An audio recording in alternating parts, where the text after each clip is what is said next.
Hi everyone! Welcome back to the channel. If you're new here, I create tutorials about Blender, game art, Substance Painter, and complete asset creation workflows. If that's something you're interested in, consider subscribing. Now, let's start building this cloth asset. Have you ever wondered how game artists create realistic torn cloth with beautiful folds, detailed textures, and professional-looking renders? Today, I'm going to show you my complete workflow, from Blender to Substance Painter, including cloth simulation, high poly to low poly baking, texturing, lighting, and rendering. By the end of this video, you'll know the exact process I use to create this result. So let's jump right in. First, open Blender. Now press Shift+A and add a plane. Press S to scale it. Then press Z to scale only on the Z-axis until you get the required proportions. Now we need more geometry for the cloth simulation. Press Ctrl+R to add loop cuts. Keep adding enough loops so the mesh has enough subdivisions to bend naturally during the simulation. Now we need to pin part of the cloth. Go into Edit mode by pressing Tab. Select these two vertices. With those selected, open the Object Data properties. Scroll to Vertex Groups, create a new group, and click Assign. This vertex group will hold the cloth in place during the simulation. Next, let's create shape keys. Go to the Shape Keys panel, click the plus button once. This creates the basis shape key, which stores the original shape. Click the plus button again to create another shape key. Select the second shape key. Now move some vertices and create a simple deformation. This second shape key will control how our cloth starts moving. Let's animate it. Move to the first frame, hover over the shape key value and press I to insert a keyframe. Move forward on the timeline. Increase the value to 1. Press I again. Now our shape key animates smoothly. Next comes the cloth simulation. Go to the Physics properties and add Cloth Physics. Now change the following settings. Adjust the vertex mass, modify the stiffness, adjust the damping values, set the gravity values, finally assign the pin group that we created earlier. These values are mostly trial and error depending on the result you're trying to achieve, so don't worry if your first simulation doesn't look perfect. Take your time and keep tweaking the settings until you're happy with the folds. To increase the mesh quality, let's add a subdivision surface modifier. Increase the subdivision levels until you get the amount of detail you need. Again, finding the right balance takes a little experimentation. Once you're satisfied with the cloth simulation, apply everything. Apply the cloth modifier, apply the subdivision modifier. And don't forget to press Ctrl+A and apply the scale before moving to the next step.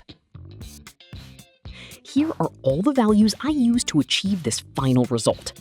Now, let's create the low poly version. Press Shift+A and add another plane. Go into Edit mode, press E to extrude. Now press Ctrl+R to add loop cuts wherever they're needed.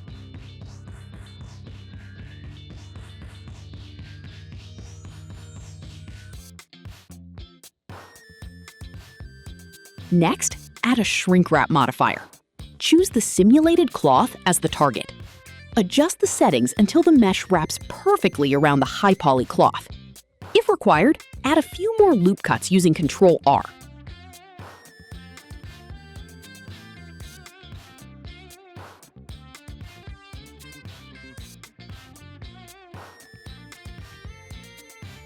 In my case, I also deleted a few unnecessary edges to optimize the topology. Once everything looks good, apply the shrink wrap modifier. Now we have both our high poly and low poly meshes. Rename them properly as HP and LP. Export each one separately as FBX files. Now we're ready to bake inside Substance Painter.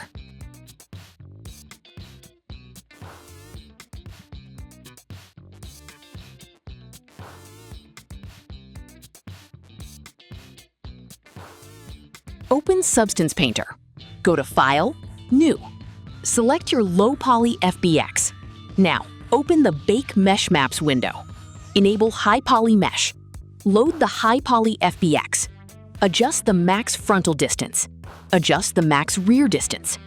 These values depend on your mesh, so adjust them until all the details bake correctly. Once everything looks good, click Bake. Let's begin creating the material. Add a fill layer. Set roughness to 1. Set metallic to 0. Choose the base color you want for the cloth. This will act as the foundation for the rest of our texture. We'll duplicate this layer multiple times instead of creating new ones from scratch. It keeps the workflow faster and more organized. Duplicate the fill layer. Add a black mask. Right-click the mask. Add a curvature generator.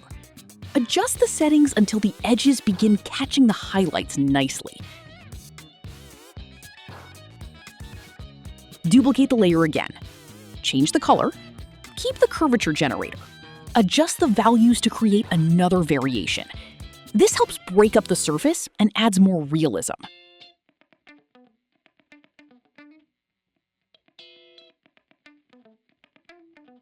Duplicate it one more time. This time, remove the existing generator. Add a light generator instead. Adjust the direction and intensity until you're happy with the lighting effect.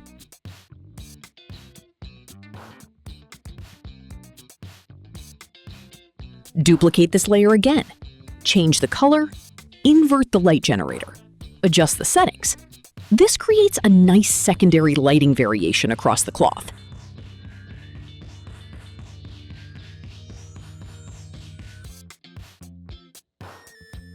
Duplicate another fill layer.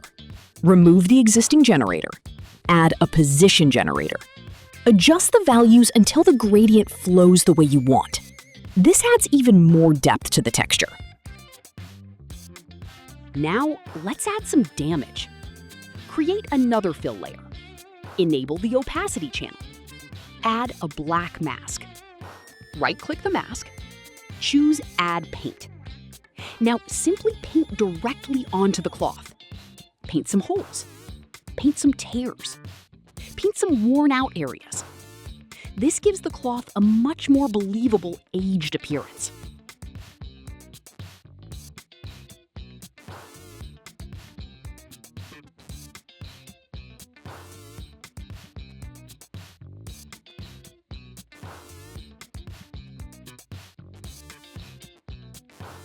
Duplicate this fill layer.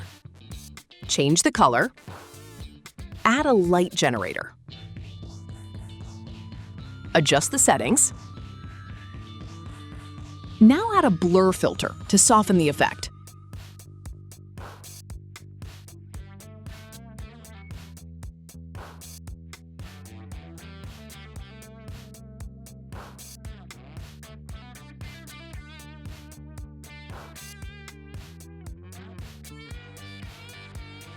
Duplicate it again. Invert the light generator. Change the color once more. Adjust the values until everything blends naturally. Now add another curvature layer.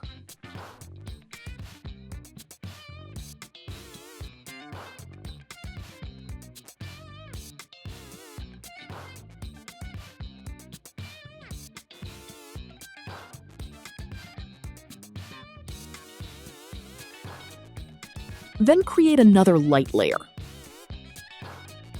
Lower its opacity slightly.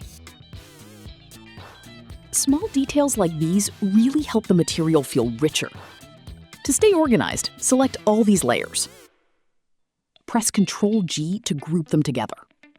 Keeping your layers organized makes editing much easier later. Now let's add some decorative details. Create a new fill layer. Enable metallic. Choose a gold color. Increase the metallic value. Adjust the roughness until it looks like polished metal. Now paint some decorative lines wherever you'd like. Finally, tweak the gold color slightly until you're satisfied. Now let's add some subtle cloth wrinkles. Create a new fill layer. Choose a slightly lighter color. Right-click, Add a fill effect. Choose the cloth wrinkle texture. Change the channels so the effect influences the correct properties. Adjust the intensity until the wrinkles blend naturally into the fabric.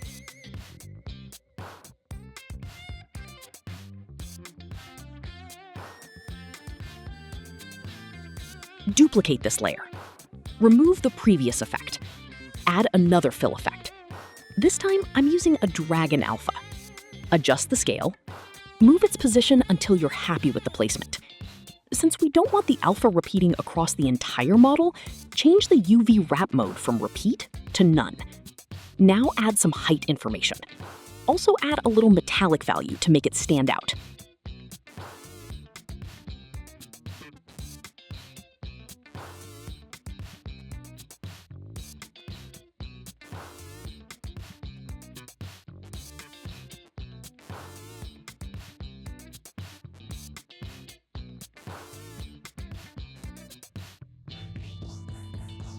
Finally, add an HSL filter. Adjust the saturation, along with a few other values, until you're happy with the overall appearance. Now, export all the textures. Let's jump back into Blender. Create a simple lighting setup. I added one sunlight. I also added 2 area lights. For both area lights, I changed their shape to disc. Now, adjust their positions. Increase or decrease the light strength until you achieve the look you're after. Now, create a new material. Enable Node Wrangler if you haven't already. Select the Principal BSDF node. Press Ctrl-Shift-T. This shortcut lets us import all the exported texture maps at once. Select all the textures and click Import. Node Wrangler automatically connects most of them. Now, manually connect the alpha output from the color map to the alpha input of the Principal BSDF shader.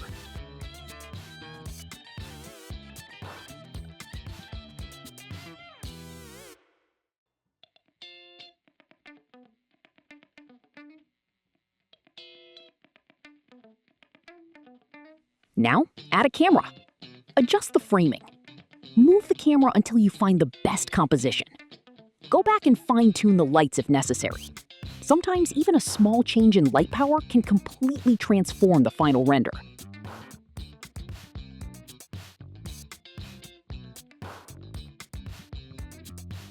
Change the camera resolution according to your final output. Everything looks good.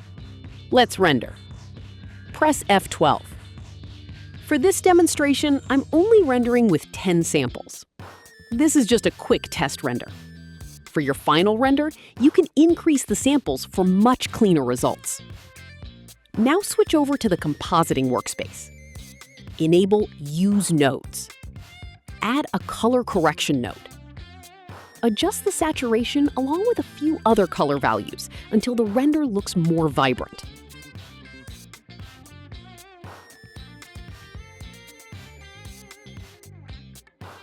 Now add a bloom node. Keep the bloom very subtle. A little bloom goes a long way.